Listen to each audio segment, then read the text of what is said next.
Greetings, folks. I hope everyone's doing well today. Gazoo.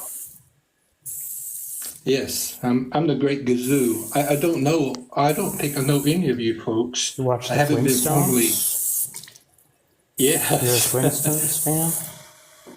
Yeah, I grew up with the. I'm a '50s child. I remember the Flintstones. A 50s child? How old are you? Yeah, I was born in the 1950s. No way. I'm an old man. I thought all you people died.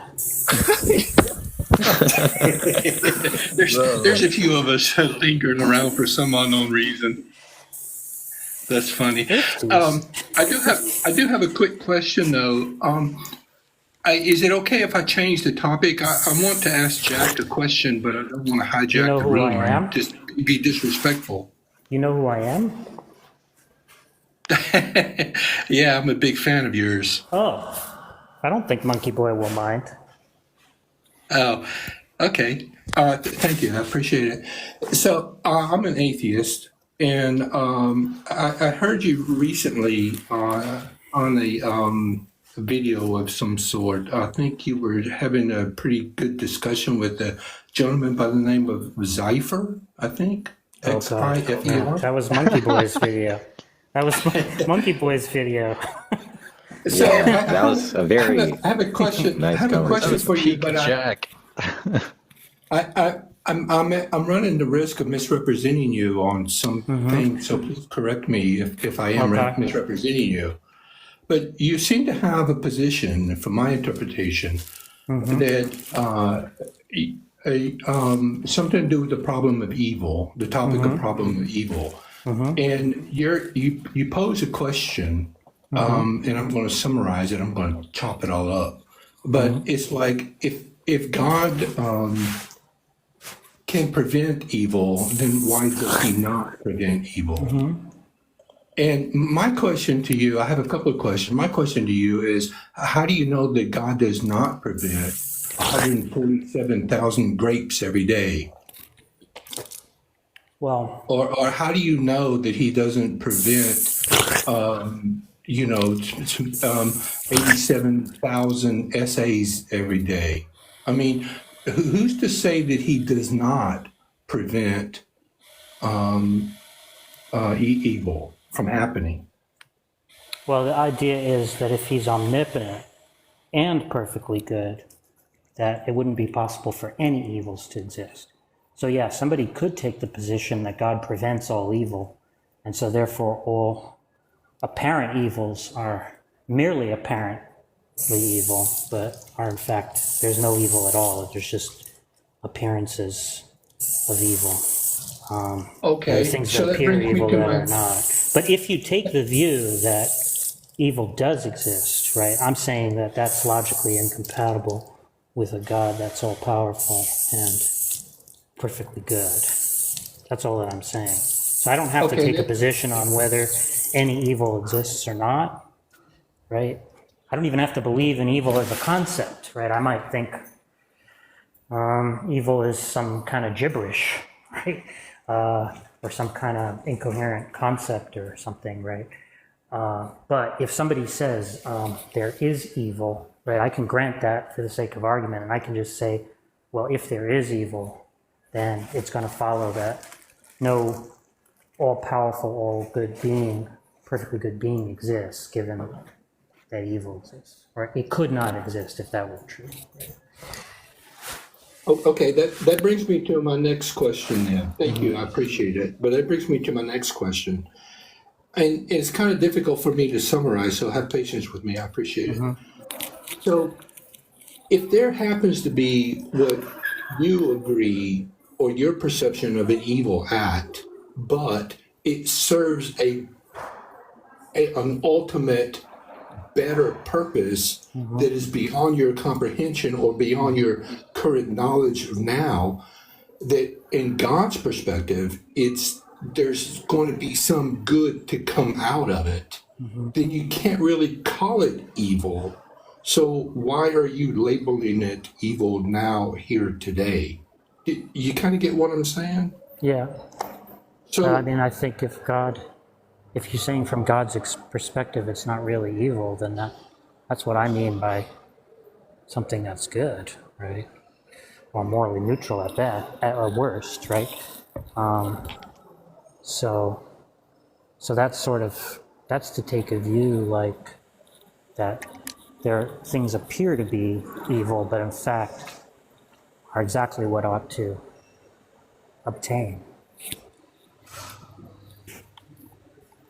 So where do we go from here then? I mean, what can you conclude with that then? I can conclude to that say, in worldviews where evil is thought to exist, and that I can conclude that a worldview that affirms that evil exists and that God is perfectly good and all powerful is a worldview that is false.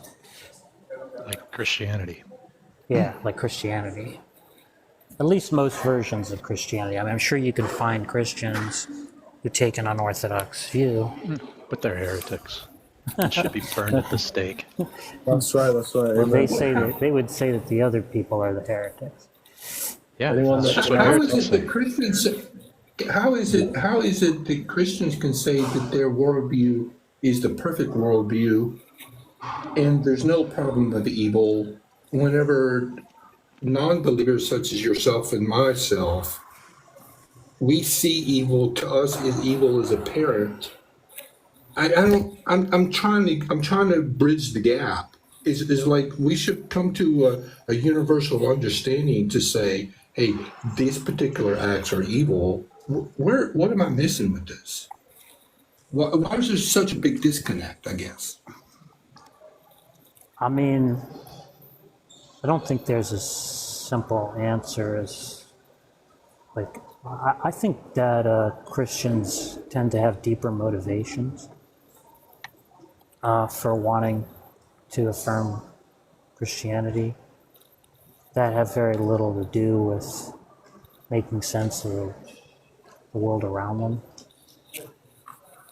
And I would probably give kind of socio-political analysis of that, but I mean, it's not really easy to summarize. And one last comment, I guess. I was watching a video by Dr. Frank Turek on YouTube. And are you familiar with Dr. Turek? A little bit. I saw Danny. Wasn't that who Danny? Oh no, Danny talked to Kent Hovey. He talked to Hovind. He talked to Dr. Kent Yeah. Hovind. And who did he Somebody talk else. to? But who did Danny ask about whether things were undesigned? How could you tell that something was? Oh, that might have been Turek. Yeah, might that have was been Turek, right? Yeah. Okay.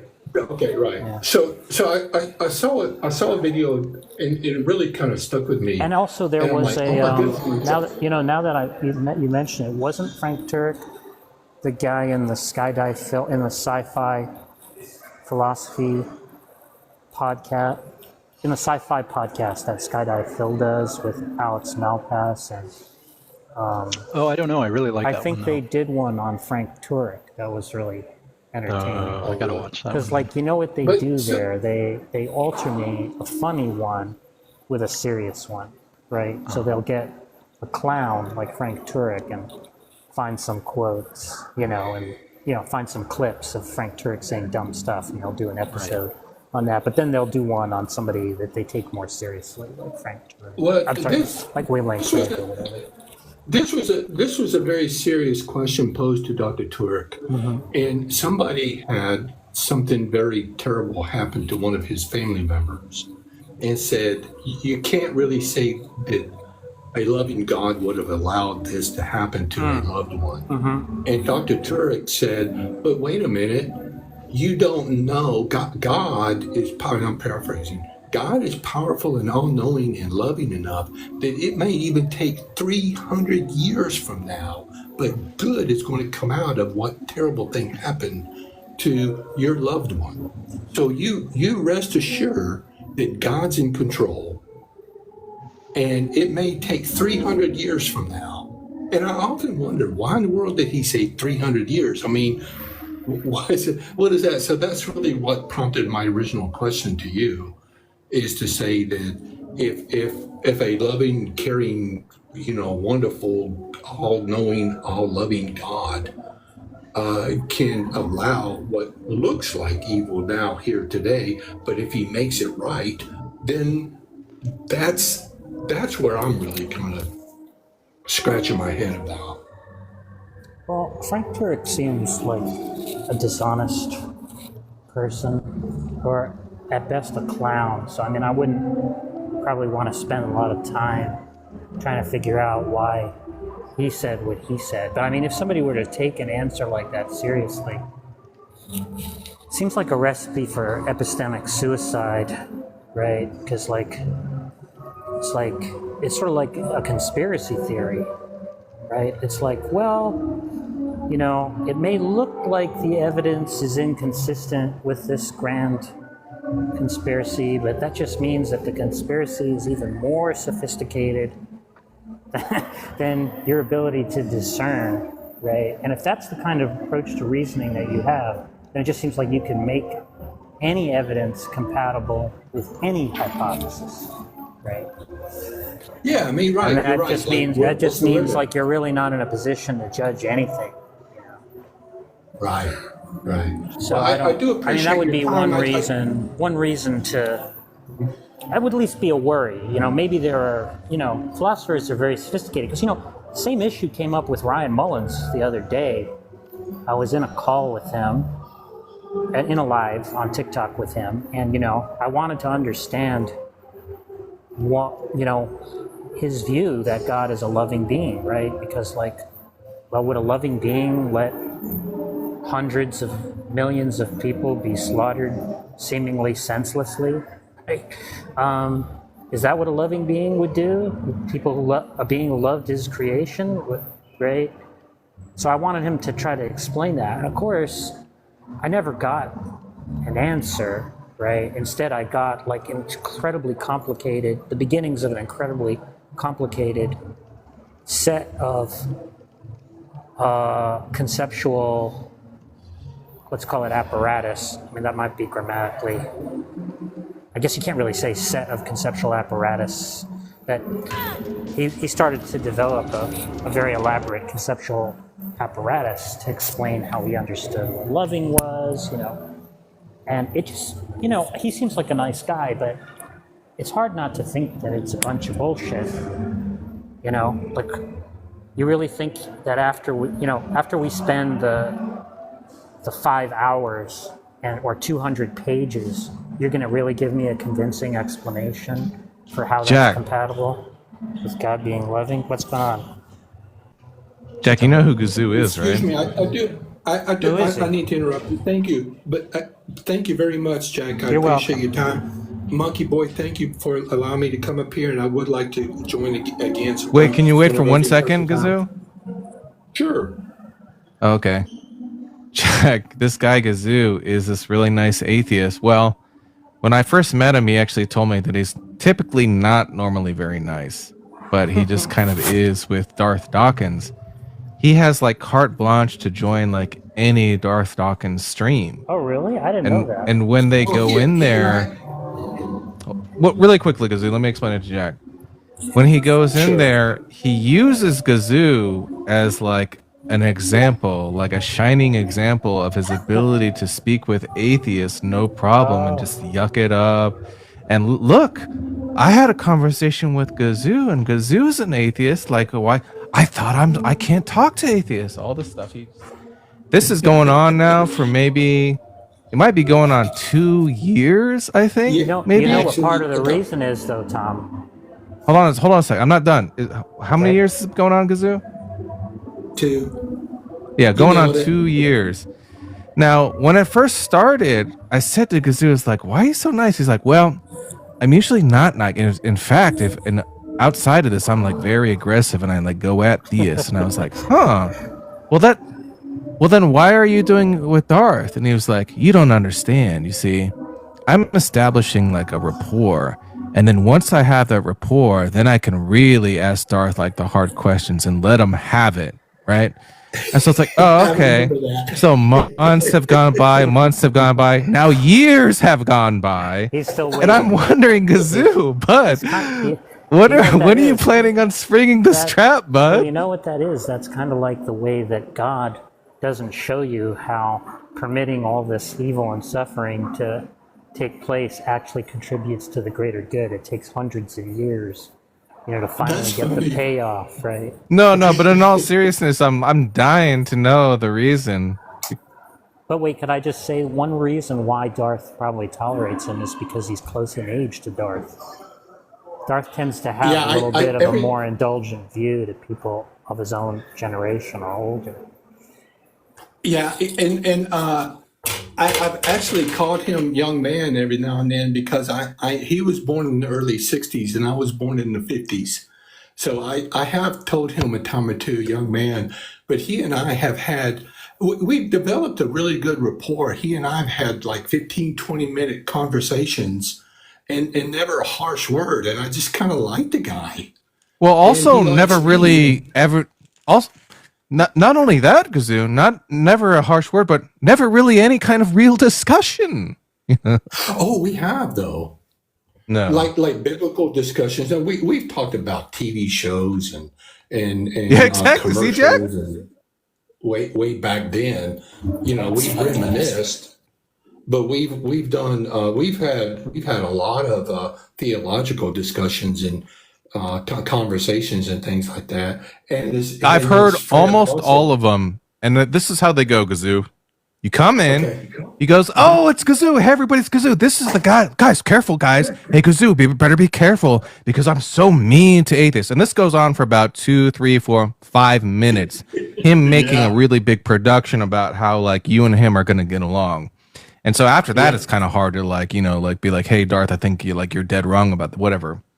But then after that dies down after minutes, then you say, Darth, I had a question for you. I was thinking, and then you have a question, and then he opines for 5-10 minutes, and then you just sort of like say, well, I never thought of that, and that's nothing is confrontational really at all.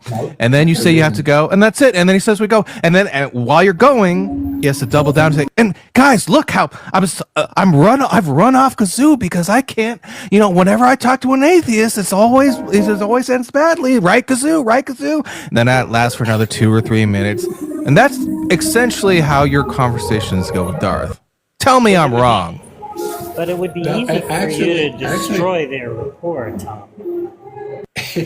I've been doing the same thing with Precept Mars as well. Because all you have to do is post a video of him being buddy-buddy with you and me.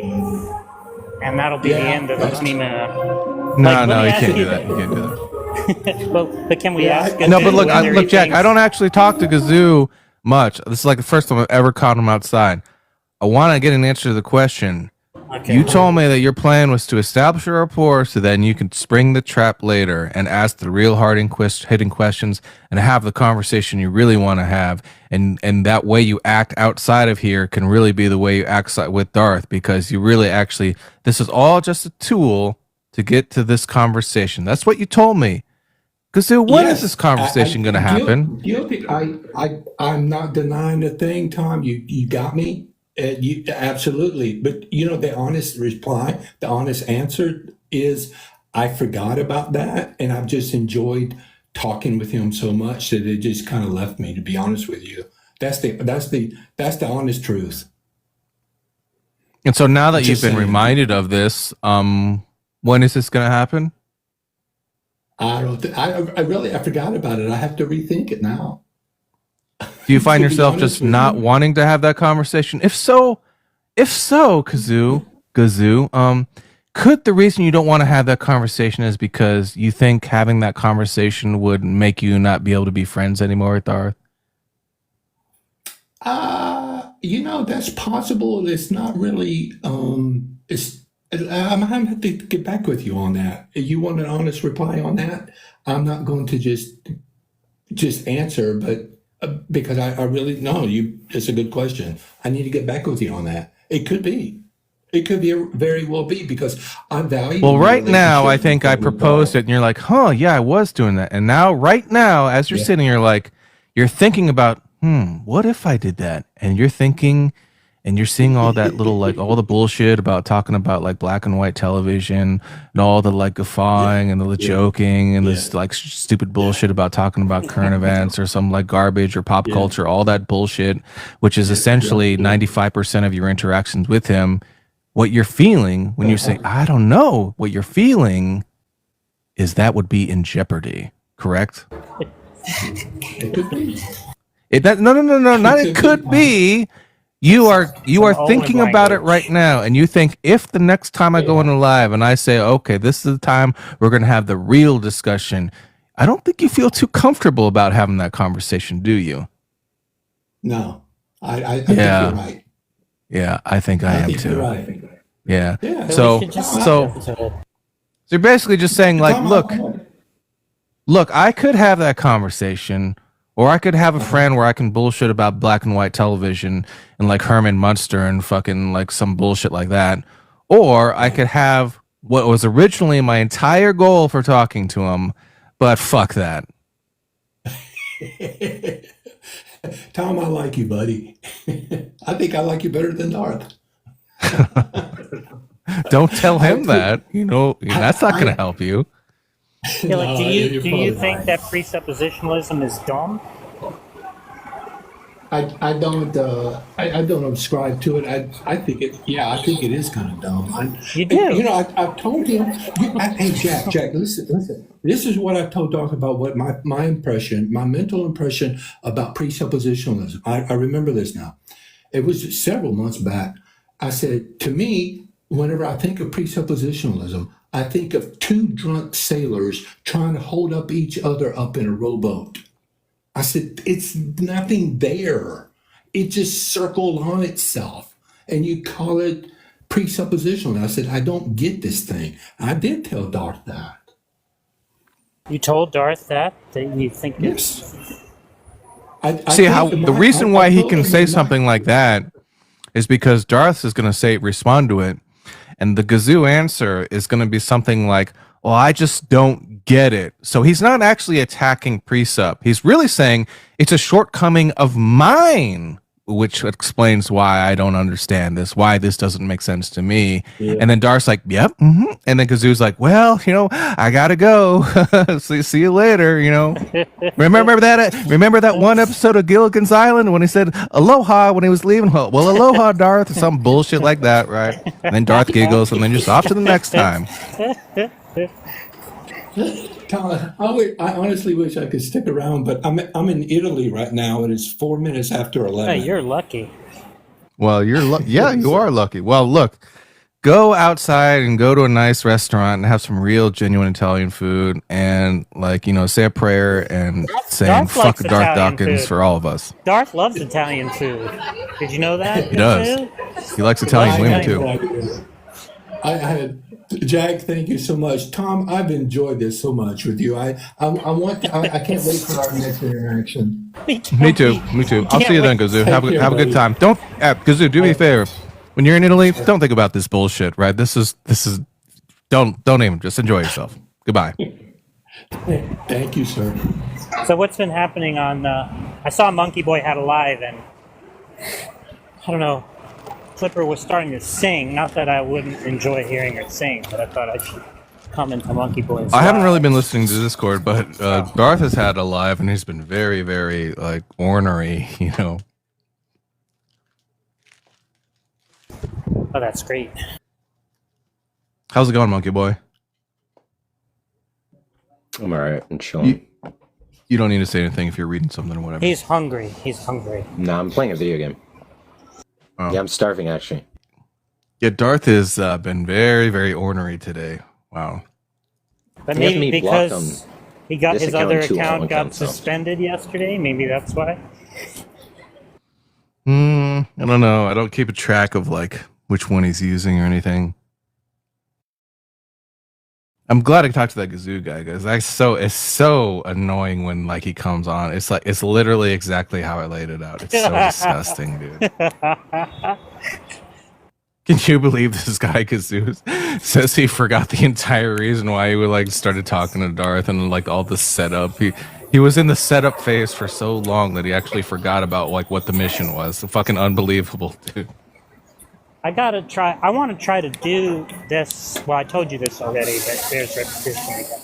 I want to do this with Ryan Mullins. I want to pin him down on all of Darth's positions, so that it's going to be harder for Darth to be chummy with him. Yeah.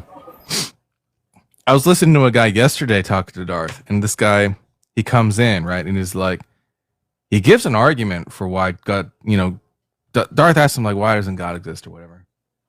This guy answers. He's like, well, I'll have an argument. I was like, well, if God exists, then I know that he exists. I don't know that he exists, therefore God doesn't exist. And I was like, oh, wow, he actually brought an argument, right? It's a valid argument. Let's see what Darth's response is. And in Darth's reaction is something like, oh, yeah, this old claptrap again. Okay, like, well, tell me this then. How have you ruled out everything being indicative, everything that you've seen or in this world being indicative of God? And this actually throws him for a loop, and he starts just like sort of like he doesn't know really what to say, right? But he doesn't actually need to say anything, because basically what Darth is asking him is, how do you know like this pencil that I'm holding isn't, indicative of God? And really, it's so funny because he literally just gave the argument as to why that pencil can't be indicative of God, right? I mean, That's exactly right. The conclusion of his argument is that God doesn't exist. Therefore, how does he know anything can't be indicative of God? Because if God doesn't exist, nothing is indicative of God. That boom, Yeah. done. That So question Darth is just- not. Yeah. Yeah, Darth just threw like asking some other question, just like Yeah, completely. It was diversionary tactic. And Yeah, it worked. it doesn't Worked like a actually. charm. Yeah, it doesn't actually respond to the argument at all. Right? Asking that question doesn't respond to the argument. No. Just a diversionary, what Darth would call a diversionary tactic. That's That's right. what that was, a diversionary tactic. What a bullshit. And he says that when you ask a question as a diversionary tactic, right? That's bad, right? That's the one that's bad. And so I heard him and like Parakeet criticizing me in this video where I'm trying to give Darth this argument, and he's trying to ask me like all these like, well, like what are all these sort of questions about like how do you know this and how do you know how can you logic and stuff like that. And they were making fun of me for not answering that question, but by their own lights, that question was a diversionary tactic to avoid answering my objection. By their own lights, that is bad. And they were trying to make fun of me. It's frustrating that we can never get to Parakeet. He's never anywhere, right, where he can be addressed, right? Never.